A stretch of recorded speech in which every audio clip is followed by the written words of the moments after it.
Hello students, আজি লৈছো 16 ফেব্ৰুৱাৰীৰ দিনা হ'বলগীয়া এইচএছ ফাইনেল 2026 ৰ সোশিয়োলজি কোৱেশ্চন পেপাৰটোৰ মোস্ট ইম্পৰ্টেন্ট কেটামান কোৱেশ্চন এনসাৰ যিকেইটা কোৱেশ্চন এনসাৰ কিন্তু তোমালোকে প্ৰশ্ন কাকতত দেখা পাবা আজিৰ এই ভিডিঅ'টো যিমানবোৰ আমি শৰ্ট কোৱেশ্চনবোৰ আলোচনা কৰিম ইংলিছ এণ্ড আছামিজ দুইটা মিডিয়ামৰ কাৰণে আশা কৰোঁ তোমালোকে ভিডিঅ'টো সম্পূৰ্ণ চাবা যদি চেনেলটো এতিয়ালৈ সাবস্ক্ৰাইব কৰা নাই তেতিয়াহ'লে চেনেলটো সাবস্ক্ৰাইব কৰি ল'বা আৰু লগতে বেল আইকনটো প্ৰেছ কৰি অল কৰি ৰাখিবা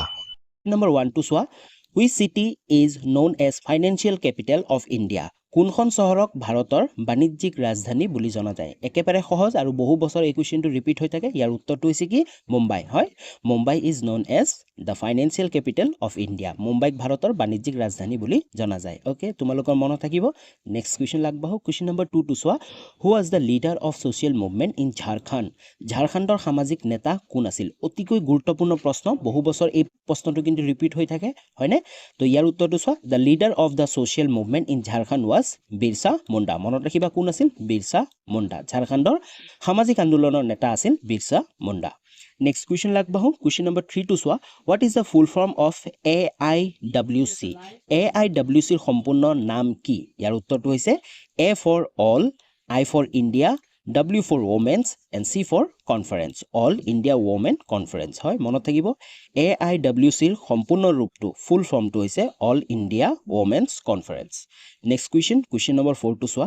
name the major religious existing in India ভাৰতত প্ৰচলিত প্ৰধান ধৰ্মবোৰৰ নাম লিখা অতিকৈ গুৰুত্বপূৰ্ণ প্ৰশ্ন এই প্ৰশ্নটো বহু বছৰ ৰিপিট হৈ থাকে তো এক্সিষ্টিং যিমানবোৰ ৰিলিজিয়নছ আছে সেইবোৰ হৈছে হিন্দুইজম ইছলাম খ্ৰীষ্টিয়ানিটি শিখিজম বুদ্ধিজম আৰু জৈনিজম কি হিন্দু ধৰ্ম ইছলাম খ্ৰীষ্ট ধৰ্ম শিখ ধৰ্ম বৌদ্ধ ধৰ্ম আৰু জৈন ধৰ্ম মনত থাকিব তোমালোকৰ নেক্সট কোৱেশ্চন লাগবাহো কোৱেশ্চন নম্বৰ 5 টু সোৱা হোৱাট ইজ কলোনিয়েলিজম হয় উপনিবেশিকতাবাদ কি অতিকৈ গুৰুত্বপূৰ্ণ প্ৰশ্ন কাৰণ এই প্ৰশ্নটো বহু বছৰ ৰিপিট হৈ থাকে কলোনিয়েলিজম মানে কি তোমালোকে চাও উত্তৰটো colonialism is a system in which a powerful country controls and exploits a weaker country or region politically, economically and culturally হয় উপনিবেশিকতাবাদ মানে হৈছে এটা প্ৰণালী এটো এটা কি হয় এটা সিস্টেম অথবা এটা প্ৰণালী হয় য'ত এটা শক্তিশালী দেশে যিকোনো এটা শক্তিশালী দেশে অন্য এটা দুৰ্বল দেশ বা এটা অঞ্চলক ৰাজনৈতিকভাৱে আৰ্থ-সামাজিকভাৱে আৰু সাংস্কৃতিকভাৱে কি কৰে নিয়ন্ত্ৰণ কৰি শোষণ কৰে যেনে আমি এটা এক্সাম্পল দিব পাৰো ব্ৰিটিছ হয়নে ব্ৰিটিছ কলোনিয়েলিজম ক'ত আছিল আমাৰ ভাৰতবৰ্ষত ব্ৰিটিছসকলে কি কৰিছিল ব্ৰিটিছসকলে আমাৰ ভাৰতবৰ্ষখন কি কৰিছিল নিয়ন্ত্ৰণ কৰিছিল আৰু শোষণ কৰিছিল ওকে বুজি পাইছা এতিয়া যদি বুজি পাইছা তেনেহলে কমেন্ট কৰি জনাই দিয়া যে বুজি পাইছো কোৱেশ্চন নম্বৰ 6 টু সোৱা who wrote the book an essay on the principle of population an essay on the principle of population নামৰ কিতাপখন কোনে লিখিছিল অতিকৈ গুৰুত্বপূৰ্ণ প্ৰশ্ন ইয়াৰ উত্তৰটো হৈছে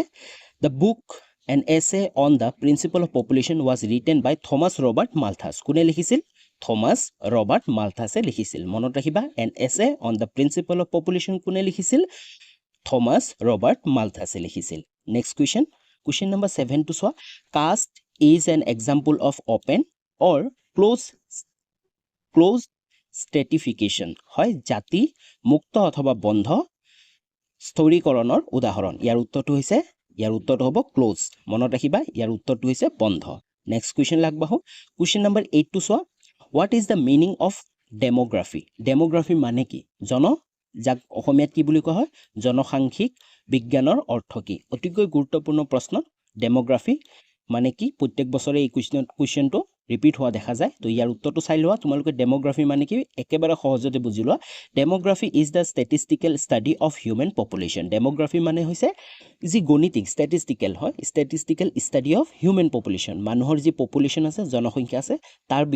বিষয়ে যেতিয়া আমি ষ্টাডি কৰিম শিকিম বুজিম তাকে আমি কি বুলি ক'ম ডেমোগ্ৰাফি বুলি ক'ম ক'ত কি থাকে ইয়াত চোৱা ইনক্লুড দিয়া চাইজ হয়নে যে এই পপুলেশ্যন যে থাকে জনসংখ্যাবোৰ থাকে তাৰ চাইজ আমি পঢ়ো হয়নে বা ষ্টাডি কৰোঁ structure distribution and change over time due to birth death migration and again হয় আৰু যি চেঞ্জেছ হয়নে সলনি হয় ঠাইৰ পপুলেশ্যনবোৰ সলনি হয় ডিউ টু বাৰ্থ ৰেটৰ কাৰণে ডেথ ৰেটৰ কাৰণে বা মাইগ্ৰেশ্যন হ'লে তো সেইবোৰ আমি গোটেইখিনি পঢ়োঁ বুজি পাইছা অসমীয়া মিডিয়ামে চোৱা জনসাংখ্যিক বিজ্ঞান হৈছে মানৱ জনসংখ্যাৰ পৰিসংখ্যা ভিত্তিক অধ্যয়ন য'ত জনসংখ্যাৰ আকাৰ গঠন বিতৰণ আৰু জন্ম মৃত্যু স্থানান্তৰণ আৰু বয়স বৃদ্ধিৰ ফলত হোৱা পৰিৱৰ্তনসমূহ অধ্যয়ন কৰা হয় বুজি পাইছা নেক্সট কোৱেশ্চন লাগবাহো কোৱেশ্চন নম্বৰ 9 টু সোৱা the term Dalit was coined by Dr. Ambedkar. Yes or no? Yes or no লিখিব দিছে দলিত শব্দটো উদ্ভাৱক ডক্টৰ আম্বেদকাৰ হয় নে নহয় ইয়াৰ উত্তৰটো কিন্তু নহয় ওকে ইয়াৰ এনসাৰটো হৈছে নো দলিত যি শব্দটো আছে এইটো কইন কৰা নাই ডক্টৰ আম্বেদকাৰে কইন কৰা নাই নো নেক্সট কুৱেশ্যন লাগবাহু কুৱেশ্যন নম্বৰ 10 টো চোৱা who is MN Srinivas MN Srinivas কোন অতিকৈ গুৰুত্বপূৰ্ণ প্ৰশ্ন MN শ্ৰীনিবাসৰ বিষয়ে আহিয়ে থাকে তো ইয়াৰ উত্তৰটো চোৱা MN Srinivas was a renowned Indian sociologist known for his work on caste, social structure and field study in Indian villages হয় MN শ্ৰীনিবাস এজন খ্যাতনামা ভাৰতীয় সমাজ বিজ্ঞানী আছিল কোন আছিল তেওঁ ভাৰতৰ এজন বিখ্যাত খ্যাতনামা কি আছিল ভাৰতীয় সমাজ বিজ্ঞানী আছিল যি জাতি প্ৰথা সামাজিক গঠন আৰু ভাৰতীয় গাঁওসমূহৰ ক্ষেত্ৰ অধ্যয়নৰ বাবে জনাজাত আছিল বুজি পাইছা তো মনত থাকিব MN শ্ৰীনিবাস কোন আছিল নেক্সট কুৱেশ্যন লাগবাহু কুৱেশ্যন নম্বৰ 11 টো চোৱা in which year the T industry started in India কোন চনত ভাৰতৰ চাহ উদ্যোগ আৰম্ভ হৈছিল তোমালোকে প্ৰশ্নটো ভালকে চাবা কোন চনত ভাৰতত চাহ উদ্যোগৰ কথা কৈছে টি ইণ্ডাষ্ট্ৰিৰ কথা কৈছে ওকে তো ইয়াৰ উত্তৰটো হৈছে the tea industry in India started in the year 1851 ভাৰতত চাহ উদ্যোগ 1851 চনত আৰম্ভ হৈছিল মনত ৰাখিবা চাহ উদ্যোগ টি ইণ্ডাষ্ট্ৰি কেতিয়া আৰম্ভ হৈছিল 1851 চনত নেক্সট কুৱেশ্যন নম্বৰ 12 টো চোৱা what is mean by corporate culture হয় সংঘবদ্ধ সংস্কৃতি বুলিলে কি বুজা অতিকৈ গুৰুত্বপূৰ্ণ প্ৰশ্ন কৰ্পোৰেট কালচাৰ মানে কি চোৱা corporate culture refers to the shared value beliefs and behaviors that shape how employees interact and work within a company হয় জনগবদ্ধ সংস্কৃতি হৈছে মানে কি বুলি কোম্পানীৰ কৰ্মচাৰীসকলৰ মাজত বিদ্যমান মূল্যবোধ বিশ্বাস আৰু আচৰণক বুজায় নেক্সট কুৱেশ্যন লাগবাহু কুৱেশ্যন নম্বৰ 13 টো চোৱা give an example of close stratification হয় বন্ধ স্তৰীকৰণৰ এটা উদাহৰণ দিয়া ইয়াৰ উত্তৰটো হৈছে example of close stratification caste system in India ইয়াৰ উত্তৰ হৈছে ভাৰতৰ বৰ্ণ ব্যৱস্থা নেক্সট কুৱেশ্যন লাগবাহু কুৱেশ্যন নম্বৰ 14 টো চোৱা What is the name of dormitory of Naga? নাগাসকলৰ যুদ্ধগৃহৰ নাম কি অতিকৈ গুৰুত্বপূৰ্ণ প্ৰশ্ন dormitory of Naga কি হয় The name of the dormitory of Naga people is Morung কি হয় Morung হয় নামটো মনত ৰাখিবা Morung ওকে নেক্সট কুৱেশ্যন লাগবাহু কুৱেশ্যন নম্বৰ 15 টো চোৱা হু was the founder of Arya Samaj আৰ্য সমাজৰ প্ৰতিষ্ঠাতা কোন আছিল অতিকৈ গুৰুত্বপূৰ্ণ প্ৰশ্ন আৰ্য সমাজৰ প্ৰতিষ্ঠাতা আছিল স্বামী ধ্যানানন্দ সৰস্বতী কোন আছিল স্বামী ধ্যানানন্দ নহয় দয়ানন্দ সৰস্বতী ওকে তো আৰ্য সমাজৰ প্ৰতিষ্ঠাতা কোন আছিল স্বামী দয়ানন্দ সৰস্বতী মনত ৰাখিবা নেক্সট কুৱেশ্যন নম্বৰ 16 টো চোৱা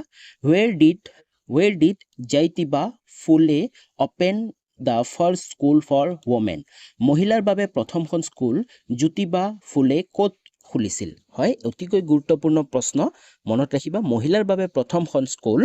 জ্যোতিবা ফুলে ক'ত খুলিছিল ইয়াৰ উত্তৰটো হৈছে জ্যোতিবা ফুলে open the first school for women in Pune ক'ত খুলিছিল পুনেত খুলিছিল নেক্সট কুৱেশ্যন লাগবাহু কুৱেশ্যন নম্বৰ 17 টো চোৱা Which city is known as the financial capital of India? এই প্ৰশ্নটো ভাৰতৰ বাণিজ্যিক ৰাজধানী বুলি কোনখন চহৰক কোৱা হয় প্ৰশ্নটো অলৰেডি আমি আলোচনা কৰিলোঁ কিন্তু বহু বছৰ ৰিপিট হৈ থাকে তো তাৰ কাৰণে মই আৰু এবাৰ দি দিলোঁ তো ইয়াৰ উত্তৰটো তোমালোকে কমেণ্ট কৰি জনোৱা তোমালোকে সকলোৱে 17 লিখি কেনে ইয়াৰ কাৰেক্ট যোনটো উত্তৰ হ'ব এনসাৰ হ'ব এই এনসাৰটো তোমালোকে কমেণ্ট কৰি জনোৱা নেক্সট কুৱেশ্যন লাগবাহু কুৱেশ্যন নম্বৰ 18 টো চোৱা what is mean by infant mortality rate শিশু মৃত্যুৰ হাৰ মানে কি বুজা ইয়াৰ উত্তৰটো চোৱা infant mortality rate refers to the number of death of infant under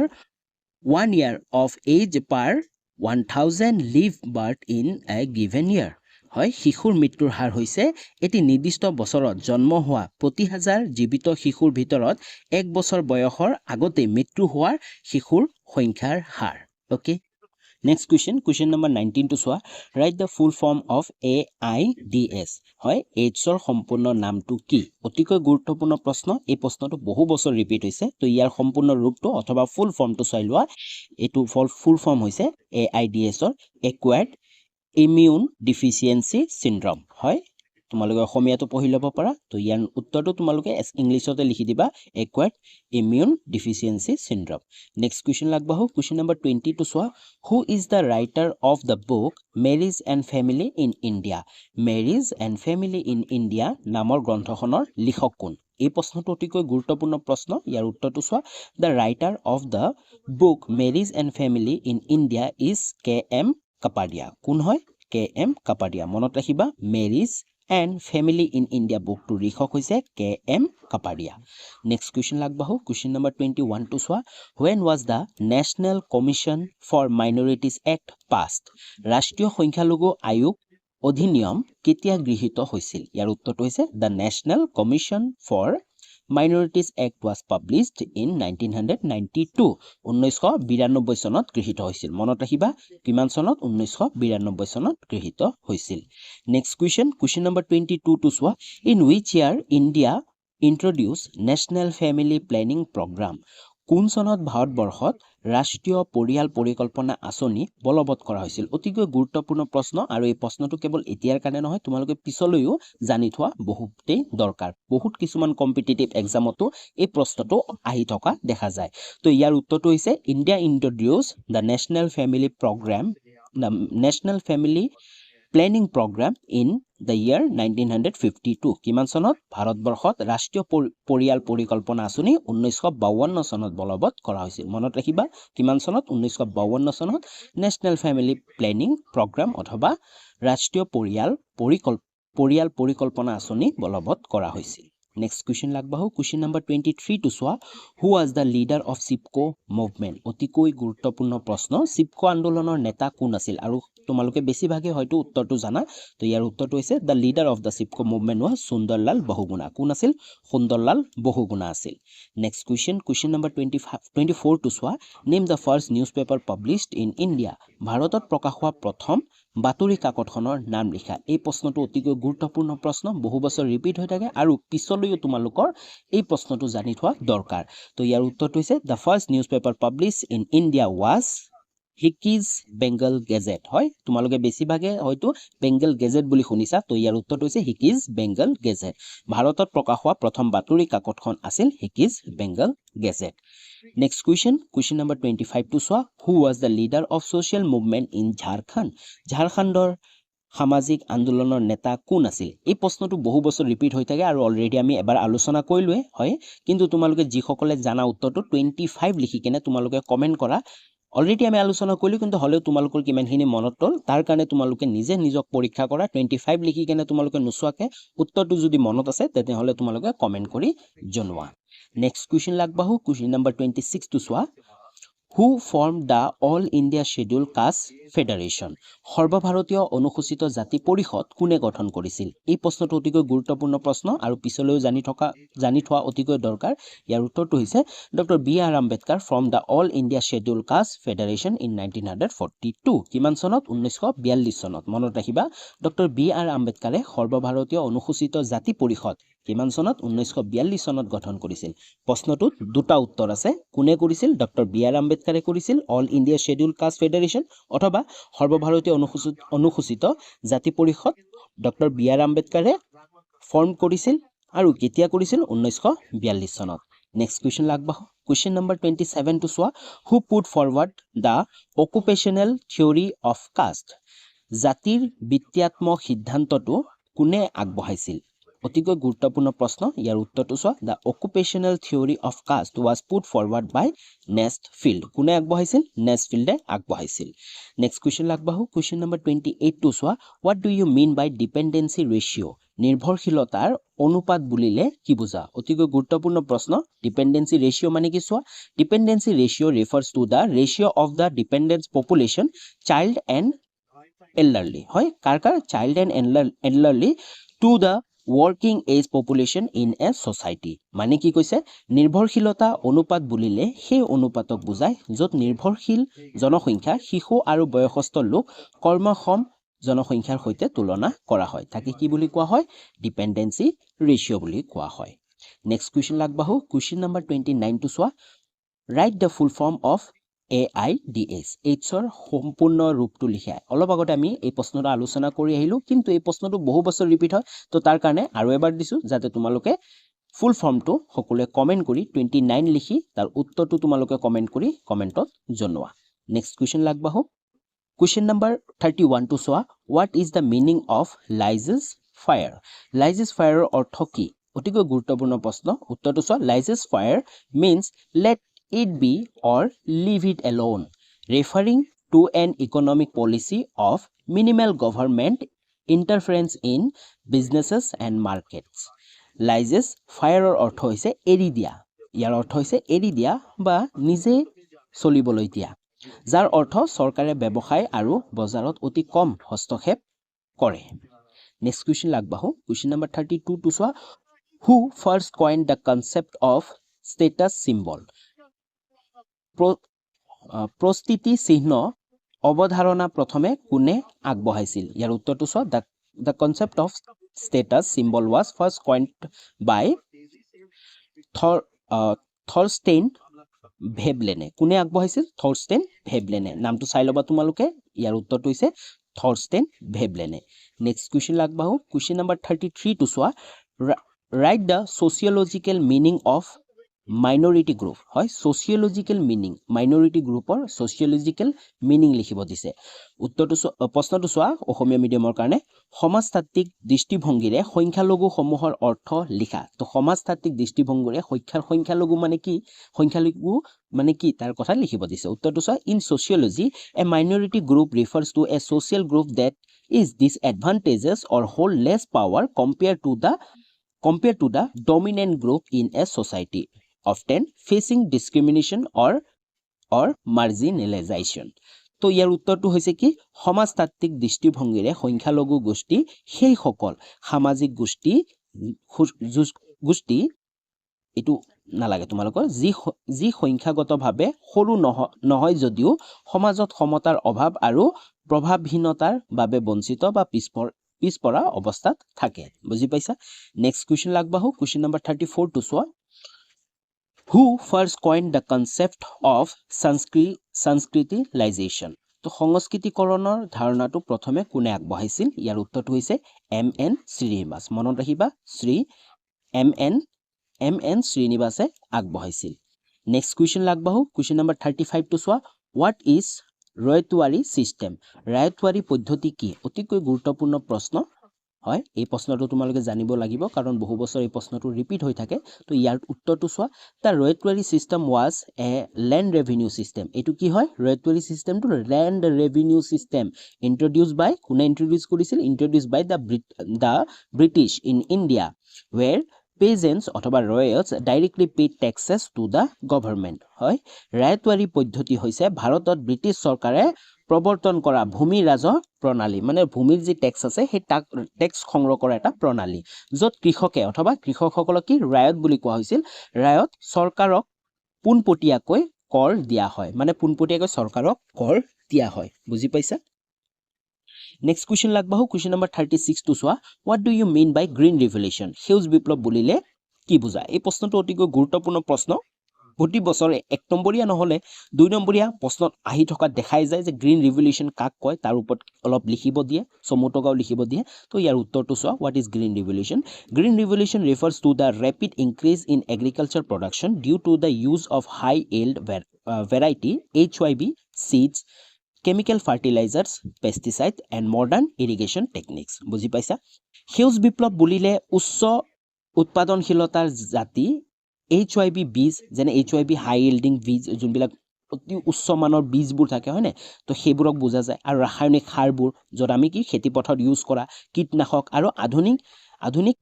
যি সেচ প্ৰণালী আছে ব্যৱহাৰৰ ফলত কৃষি উৎপাদন দ্ৰুত বৃদ্ধি বুজায় যেতে কৃষি উৎপাদন বৃদ্ধি হ'ব তাকে সেই যেতে বৃদ্ধি কৰাৰ কাৰণে এবোৰ বস্তু ব্যৱহাৰ কৰা হৈছিল ভাৰতবৰ্ষত তাকে কি বুলি কোৱা হয় গ্ৰীন ৰিভলিউশন ভাৰতবৰ্ষৰ গোটে ওয়াৰ্ল্ড ওয়াইডে কি কৰা হৈছিল গ্ৰীন ৰিভলিউশন ষ্টাৰ্ট কৰা হৈছিল ওকে নেক্সট কোৱেশ্চন লাগবাহু কোৱেশ্চন নম্বৰ 37 টু চোৱা where did the Tevaga movement held in Tevaga আন্দোলন ক'ত হৈছিল ইয়াৰ উত্তৰটো চোৱা the Tevaga movement was held in Bengal ক'ত হৈছিল Tevaga আন্দোলন বেংগলত হৈছিল what do you mean by fertility rate হয় জন্ম ক্ষমতা বা জনন শক্তিৰ হাৰ বুলিলে কি বুজায় এই প্ৰশ্নটো অতিকৈ গুৰুত্বপূৰ্ণ প্ৰশ্ন বহু বছৰ এই প্ৰশ্নটো ৰিপিট হৈ থকা দেখা যায় ইয়াৰ উত্তৰটো চোৱা fertility rate refers to the average number of children born to a women during her productive years জন্ম ক্ষমতা বা জনন শক্তিৰ হাৰ মানে হৈছে এগৰাকী মহিলাই নিজৰ প্ৰজনন যোগ্য অৱস্থাত গড়কৈ কিমান সন্তান জন্ম দিয়া তাকে আমি কি বুলি যাওঁ কি বুলি কম ফাৰ্টিলিটি ৰেট অথবা জন্ম ক্ষমতা বা জনন শক্তিৰ হাৰ বুলি কোৱা হয় বুজি পাইছা নেক্সট কুৱেশ্যন আগবাঢ়ো কুৱেশ্যন নম্বৰ 2 টো চোৱা হু ইজ য়াংকলি কোন অতিকৈ গুৰুত্বপূৰ্ণ প্ৰশ্ন এই প্ৰশ্নটো বহু বছৰ ৰিপিট হৈ থকা দেখা যায় চোৱা য়াংকলি কোন হয় Ayyankali is a social reformer from India the leader of the lower classes and the lead য়াংকলি ভাৰতীয় এজন সমাজ সংস্কাৰক তেখেতে নিম্ন শ্ৰেণী আৰু দলিতসকলৰ নেতা আছিল মনত ৰাখিবা য়াংকলি কোন আছিল নিম্ন শ্ৰেণীৰ আৰু দলিতসকলৰ তেওঁ নেতা আছিল বুজি পাইছা নেক্সট কুৱেশ্যন আগবাঢ়ো কুৱেশ্যন নম্বৰ 3 টো চোৱা what do you mean by exterior caste বহিভূত জাতি বুলিলে কি বুজা অতিকৈ ইম্পৰ্টেন্ট প্ৰশ্ন হয় exterior caste refers to a group of people who are considered outside the traditional caste system হয় বহিভূত জাতি বুলিলে সেই সকলক বুজা যায় সেই সকলক মানুহক বুজোৱা হয় যিসকল প্ৰচলিত জাতি প্ৰথাৰ বাহিৰৰ বিবেচিত হয় হয়নে মানে বাহিৰৰ যোনকেইটা থাকে সেই জাতিত নাথাকে তেওঁলোকক কি বুলি কোৱা হ'ব বহিভূত জাতি বুলি কোৱা হ'ব নেক্সট কুৱেশ্যন আগবাঢ়ো কুৱেশ্যন নম্বৰ 4 টো চোৱা who mention the Harijans are the men of God কোনে হৰিজন সকলক ভগৱানৰ মানুহ বুলি আখ্যা দিছিল এই প্ৰশ্নটো বহু বছৰ ৰিপিট হৈ থকা দেখা যায় আৰু ইম্পৰ্টেন্ট প্ৰশ্ন হয় ইয়াৰ উত্তৰটো চোৱা ইয়াৰ উত্তৰটো হৈছে একেবাৰে সহজ মহাত্মা গান্ধী মনত ৰাখিবা মহাত্মা গান্ধীয়ে কি কৈছিল তেওঁ কৈছিল যে মেনশন কৰিছিল যে Harijans are the men of God Harijan সকল ভগৱানৰ মানুহ বুলি তেওঁ উল্লেখ কৰিছিল ওকে নেক্সট কুৱেশ্যন আগবাঢ়ো কুৱেশ্যন নম্বৰ 5 টো চোৱা who first used the term দলিত শব্দটো প্ৰথমে কোনে ব্যৱহাৰ কৰিছিল এই প্ৰশ্নটো ইম্পৰ্টেন্ট প্ৰশ্ন যোৱা বছৰৰ আহি গৈছিল ইয়াৰ উত্তৰটো চোৱা to consolidate the place of the untouchable in the powerful Gotato of West India called Dalit Panthers the word Dalit was widely used অস্পৃশ্যসকলৰ নেতাসকল আৰু পশ্চিম ভাৰতৰ দ্য দলিত পেন্থাৰ্ছ নামৰ শক্তিশালী গোটটোৱে তেওঁলোকৰ স্থান সুদৃঢ় কৰিবৰ বাবে দলিত শব্দটো বহুলভাৱে ব্যৱহাৰ কৰিছিল ওকে কুৱেশ্যন নম্বৰ 6 টো চোৱা হু ৰোট দ্য বুক স্ত্ৰী পুৰুষ তুলনা গ্ৰন্থখন কোনে লিখিছিল অতিকৈ ইম্পৰ্টেন্ট গুৰুত্বপূৰ্ণ প্ৰশ্ন ইয়াৰ উত্তৰটো হৈছে দ্য বুক স্ত্ৰী পুৰুষ তুলনা was written by তাৰাবি সিন্ধে কোনে লিখিছিল তাৰাবি সিন্ধে লিখিছিল স্ত্ৰী পুৰুষ তুলনা নামৰ গ্ৰন্থখনি নেক্সট কুৱেশ্যন আগবাঢ়ো কুৱেশ্যন নম্বৰ 7 টো চোৱা what do you mean by social action হয় সামাজিক আন্তঃক্ৰিয়া বুলিলে কি বুজায় এই প্ৰশ্নটো অতিকৈ ইম্পৰ্টেন্ট প্ৰশ্ন হয় 2 নম্বৰীয়া প্ৰশ্নৰ কাৰণে কিন্তু বহু বছৰ আহি থাকে তো ইয়াৰ উত্তৰটো চোৱা social action refers to action taken by individuals or group that are influenced by social norms, values, and interactions aiming to bring about social change or maintain social order. বুজি পাইছা সামাজিক আন্তঃক্ৰিয়া বুলিলে এনে ক্ৰিয়াক বুজায় যি ব্যক্তিৰ বা গোটৰ দ্বাৰা সমাজৰ নিয়ম মূল্যবোধ আৰু পাৰস্পৰিক সম্পৰ্কৰ প্ৰভাৱ সংগঠিত হয় আৰু যি সমাজ পৰিৱৰ্তন আনিবলৈ বা সামাজিক শৃংখলা ৰক্ষা কৰিবলৈ উদ্দীপ্ত হয় বুজি পাইছা নেক্সট কুৱেশ্যন আগবাঢ়ো কুৱেশ্যন নম্বৰ 8 টো চোৱা where is the birthplace of democracy গণতন্ত্ৰৰ জন্মস্থান ক'ত এই প্ৰশ্নটো অতিকৈ ইম্পৰ্টেন্ট প্ৰশ্ন আৰু তোমালোকে জানি থোৱা দৰকাৰ যি ডেমক্ৰেসিৰ বাৰ্থপ্লেস কোনটো বুলি কোৱা হয় তো ইয়াৰ উত্তৰটো হৈছে the birthplace of democracy is ancient Greece হয় গণতন্ত্ৰৰ জন্মস্থান হৈছে প্ৰাচীন গ্ৰীচ বা গ্ৰীচ বুলিও লিখি দিব পাৰা তোমালোকে what is তেভেঙ্গা কি এই প্ৰশ্নটো অতিকৈ ইম্পৰ্টেন্ট প্ৰশ্ন তেভেঙ্গা কি উত্তৰটো চোৱা তেভেঙ্গা was peasant movement in Bengal in 1946 to 47 demanding 2/3 of the harvest for sharecroppers instead of the existing 1/2 system তেভেঙ্গা হৈছে 1946 ৰ পৰা 1947 47 চনৰ সময়লৈকে সময়ছোৱাত বেংগালত সৰি এইটো বঙালীত লিখা হৈছে বঙালী বুলি লিখা হৈছে বঙালী নহয় প্ৰথমতে বঙাল বুলি কোৱা হৈছিল বঙালী তাৰপিছত তোমালোকে বেংগল বুলি লিখিবা বেংগলত হোৱা এটি কৃষক আন্দোলন য'ত ভাগ হোৱা কৃষকসকলৰ বাবে ফচলৰ 2/3 দাবী কৰা হৈছিল যাৰ সলনি তেতিয়া তেওঁলোকক মাত্ৰ অৰ্ধেকহে দিয়া হৈছিল okay next question number 12 to চোৱা when was the first population policy introduced in India ভাৰতত কেতিয়া প্ৰথম জনসাংখ্যিক নীতি আৰম্ভ হৈছিল এই প্ৰশ্নটো ইম্পৰ্টেন্ট প্ৰশ্ন ইয়াৰ উত্তৰটো চোৱা the first population policy in India was introduced in 1952 ভাৰতত প্ৰথম জনসাংখ্যিক নীতি 1952 চনত আৰম্ভ হৈছিল মনত ৰাখিবা কেতিয়া আৰম্ভ হৈছিল 1952 চনত 1952 চনত ইন্ট্ৰোডিউস হৈছিল অথবা আৰম্ভ হৈছিল population policy Next question number 13 to চোৱা what is the full form of NRC এটো half নহয় এটো full হ'ব sorry full form of NRC NRC ৰ সম্পূৰ্ণ নাম কি অতিকৈ ইম্পৰ্টেন্ট প্ৰশ্ন NRC ৰ সম্পূৰ্ণ নাম হৈছে National Register of Citizens হয় মনত ৰাখিবা National Register of Citizens বা অসমীয়াত ভাৰতীয় নাগৰিক পঞ্জী বুলিও কোৱা হয় Next question number 14 to চোৱা write a name of the leader of Indian reform movement ভাৰতৰ সমাজ সংস্কাৰ আন্দোলনৰ এজন নেতাৰ নাম লিখা এই প্ৰশ্নটো অতিকৈ ইম্পৰ্টেন্ট প্ৰয়োজনীয় প্ৰশ্ন হয় অতি গুৰুত্বপূৰ্ণ প্ৰশ্ন ইয়াৰ উত্তৰটো হৈছে ৰাজা ৰামমোহন ৰায় মনত ৰাখিবা ইণ্ডিয়ান ৰিফৰ্ম মুভমেন্ট এজনৰ নাম যদি লিখিব দিয়ে তেতিয়াহলে তোমালোকে ৰাজা ৰামমোহন ৰয় লিখিব লাগিব নেক্সট question number 15 to চোৱা what is capitalism পুঁজিবাদ কি উত্তৰটো চোৱা capitalism অথবা capitalism মানে হৈছে an economic system where private individuals or businesses own and control industries, trade and production for profits. পুঁজিবাদ হৈছে কি পুঁজিবাদ এটি এক অৰ্থনৈতিক প্ৰণালী য'ত ব্যক্তি বা ব্যৱসায়ীসকলে মুনাফাৰ বাবে উদ্যোগ বাণিজ্য আৰু উৎপাদনৰ মালিকী আৰু নিয়ন্ত্ৰণ কৰে ইয়াকে আমি কি বুলি কম পুঁজিবাদ বুলি কম অথবা capitalism বুলি কম next question number 16 to চোৱা who found the Ramkrishna mission Ramkrishna mission কোনে প্ৰতিষ্ঠা কৰিছিল এই প্ৰশ্নটো অতিকৈ ইম্পৰ্টেন্ট আৰু বহু বছৰ তোমালোকে অলৰেডি আগত পাই আহিছা এটো জেনাৰেল নলেজৰো প্ৰশ্ন হয় বহু কেইটামান কম্পিটিটিভ এক্সামতো এই প্ৰশ্নটো আহি থকা দেখা যায় তো ইয়াৰ উত্তৰটো চোৱা Swami Vivekananda founder the Ramkrishna mission in 1897 Swami Vivekananda 1897 চনত ৰামকৃষ্ণ মিছন প্ৰতিষ্ঠা কৰিছিল তোমালোকে দুটা উত্তৰ পাই গলা ৰামকৃষ্ণ মিছন কোনে প্ৰতিষ্ঠা কৰিছিল স্বামী বিবেকানন্দ কৰিছিল কেতিয়া কৰিছিল 1897 চনটো মনত ৰাখিবা 1897 চনত তেওঁ প্ৰতিষ্ঠা কৰিছিল when was the right to information act passed by the parliament of India তথ্য জনাৰ অধিকাৰ আইনখন ভাৰতত কেতিয়া গৃহীত হৈছিল ইয়াৰ উত্তৰটো চোৱা the right to information act was passed by the parliament of India on 15 June 2005 কেতিয়া তথ্য অধিকাৰ আইনখন ভাৰতৰ সংসদে 15 জুনত কেতিয়া মনত ৰাখিবা তাৰিখটো 15 জুনৰ 2005 তাৰিখে কি কৰা হৈছিল গৃহীত কৰা হৈছিল next question লাগবাহু question number 19 to চোৱা in which year first trade union was established in India কোন চনত ভাৰতবৰ্ষৰ প্ৰথম শ্ৰমিক সংঘ গঠিত হৈছিল এই প্ৰশ্নটো ইম্পৰ্টেন্ট প্ৰশ্ন হয় ইয়াৰ উত্তৰটো চোৱা the first trade union in India was established in 1918 হয় ভাৰতবৰ্ষৰ প্ৰথম শ্ৰমিক সংঘ 1918 চনত গঠিত হৈছিল মনত ৰাখিবা কেতিয়া গঠিত হৈছিল 1918 চনত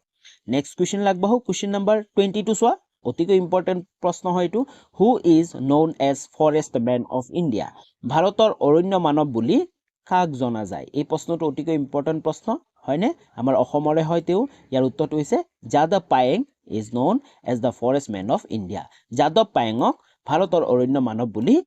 জনা যায় হয় তোমালোকে শুনিছা যাদৱ পায়েংৰ কথা এইখিনতে এটা প্ৰশ্ন আহে যে যাদৱ পায়েংক যে ভাৰতবৰ্ষৰ অৰণ্য মানৱ বুলি কোৱা হয় তেও কিয় কোৱা হয় কাৰণ তেও নিজে এটা অৰণ্য গঢ়ি তুলিছিল তেও হে গঢ়া অৰণ্যটোৰ নামটো কি তোমালোকে জুনে জানা সকলোৱে কমেন্ট কৰি জনোৱা যে যাদৱ পায়েংগে গঢ়ি তোলা অৰণ্যখনৰ নাম কি ওকে তোমালোকে সকলোৱে কমেন্ট কৰি ইয়াৰ উত্তৰটো জনোৱা